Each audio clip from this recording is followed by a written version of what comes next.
आज जानेंगे हम लोग बार्गेनिंग और नेगोशिएशन के बीच का डिफरेंस। तो बार्गेनिंग मतलब जब आप किसी सामान की कीमत को कम करने के लिए दुकानदार से सीधे तौर पे बातचीत करते हैं। इसमें आमतौर पे प्राइस को लेकर छोटी मोटी चर्चा होती है।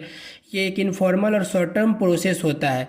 मतलब कम समय में हम एक छोटा मोटा अमाउंट का बचत कर लेते हैं, इसे ही बार्गेनिंग कहते हैं। जैसे आप 5 रुपये 10 रुपये के लिए सब्जी की दुकान पे मोल भाव करते हो, कपड़े के दुकान पे 50 100 के लिए मोल भाव करना।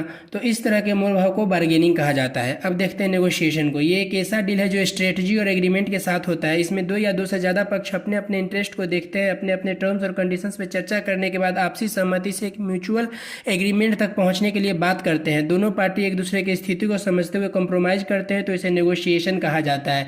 ये एक फॉर्मल और लॉन्ग टर्म एग्रीमेंट के लिए होता है, जैसे कंपनी और कर्मचारी के बीच सैलरी बढ़ाने पर चर्चा, बैंक कर्मचारी और ग्राहक के बीच लोन की शर्तों पे चर्चा, कोई घर या मकान खरीदते वक्त प्रॉपर्टी डीलर से मोल भाव, कोई बिजनेस डील। तो इन सब चीज़ों के लिए नेगोशिएट का